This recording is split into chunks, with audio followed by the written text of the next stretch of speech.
Hi, this is Dr. Liz with Dr. Liz Soul Care, and I wanted to bring to your attention today the topic of self care.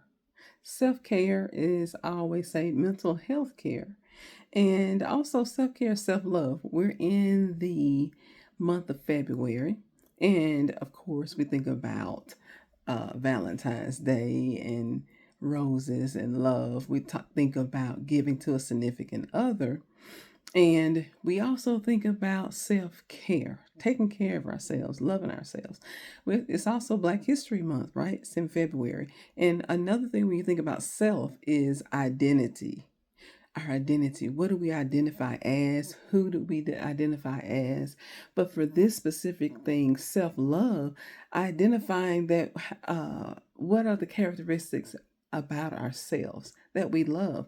What are those characteristics about ourselves, not only that we love, but that we also see as important as our identity that we carry with us?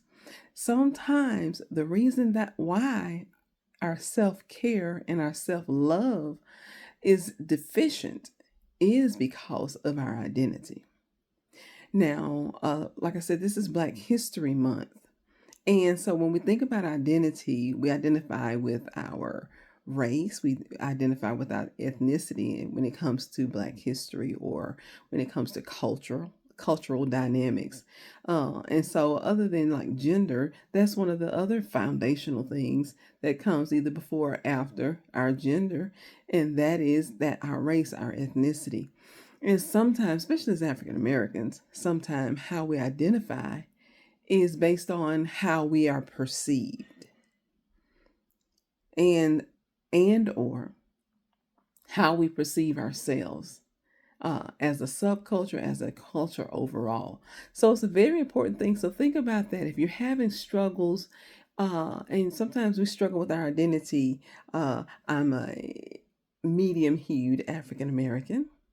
And so not sometimes we struggle in our identity if it depends on how our skin color is appreciated or not appreciated. And it's something you have to literally grow into if it's something that has been a problem, especially in the States. I'm from Mississippi. I'm in Mississippi. So sometimes racial dynamics and how we are perceived, whether it's internally within our race and or externally. And so sometimes we have to really look inside and say, I need to love me. I am fearfully and wonderfully made in the image of Christ. He made me. He doesn't make junk.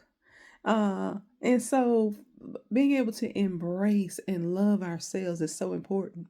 But I always talk also about um, overcoming racial trauma. My Breathe series with my soul care. And overcoming racial trauma is imperative. And well, in overcoming racial trauma, it is imperative to focus on the fact that our identity cannot be determined based on just what other people say we are, who we are. And so that is very important to think about. Hmm. So we have been dubbed as inferior or less than or whatever. And so our skin color has been told to us that it's wicked or whatever things, different dynamics or different lies, manipulations, um, discriminations, prejudice, and racism that we experience. Sometimes we internalize that. And so we have to understand that just because someone else says that about us does not make it true. And sometimes it's the very opposite. You know how your mom tells you went to you was at school and you were bullied or whatever, or even or if a little boy liked you, you're a girl, and a little boy like you, just like, and they'll say, "Oh, he just likes you," you know, he just likes you.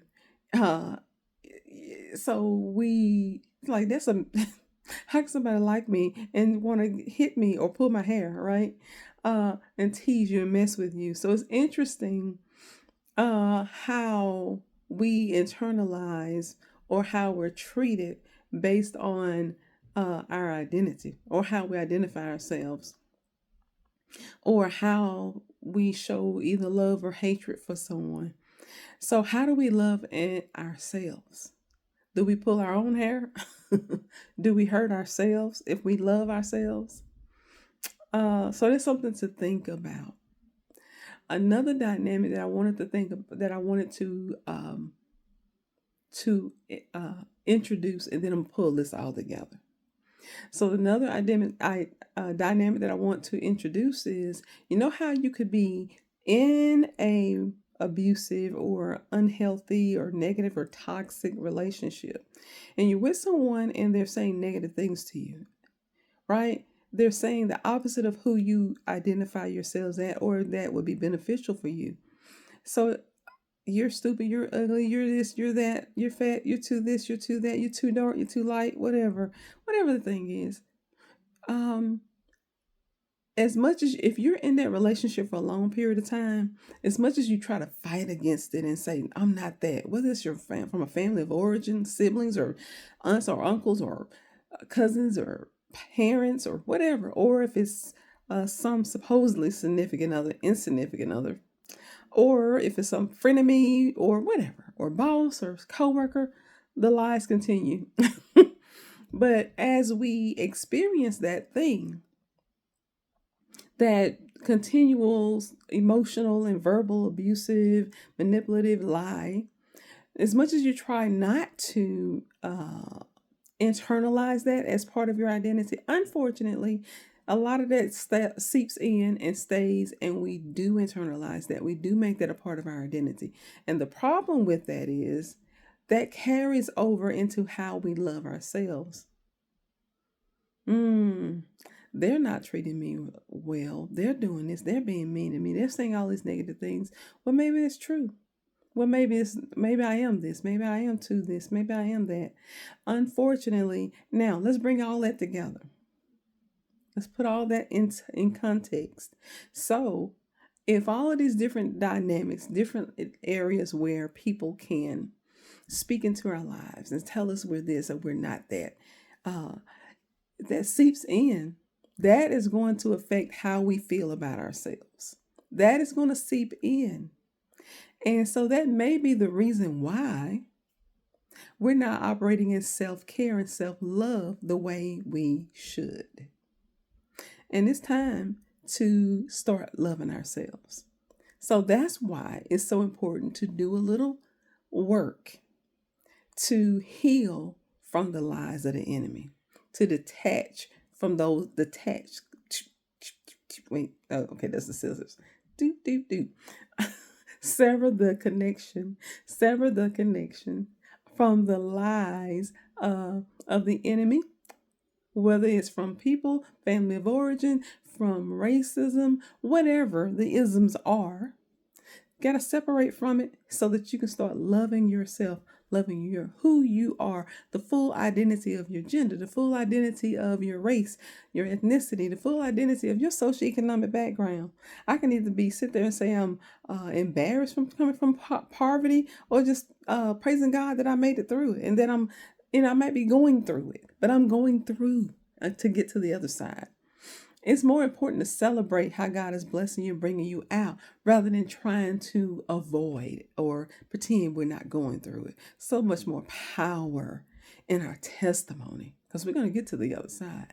If we don't stop, only way you're not going to get to the other side is if you stop. If you stop, you're right in it. You got to keep going. So anywho, I just wanted to say self-care, self-love is so important. I want you to focus on loving yourself this Valentine's month, this love month, this February. Celebrate this identity of culture as it relates to Black History Month. We are a powerful people. We have come through a lot. We celebrate the overcoming of it all. We celebrate. We may not have become where we want to be, but we have overcome a lot. We can't keep listening to the lie. We're less than, inferior? I don't think so. It's not. That's a no. We have overcome so much as a people in African American culture, and we are still rising. We influence every culture, every dynamic of culture. And it's not just the arts, it's not just the arts, it's STEM, it's science, it's math, it's creativity, it's innovation, it's money, finances, it is art. we you can go anywhere in the world and you're going to hear African American music. You're going to be able to find African or even African or African American black music culture. We permeate everywhere. You can't be inferior and permeate everywhere, because we are fearfully and wonderfully made in the image of God. He don't make no junk. He didn't make no mistakes. And I want you to love yourself and embrace who God has made you to be. We are an awesome people, and we are going to continue to do awesome things. Love yourself. That's Dr. Liz's soul care moment. And I wanted to just bring that to you really quickly. All right. God bless you. Have a blessed one. Talk to you soon.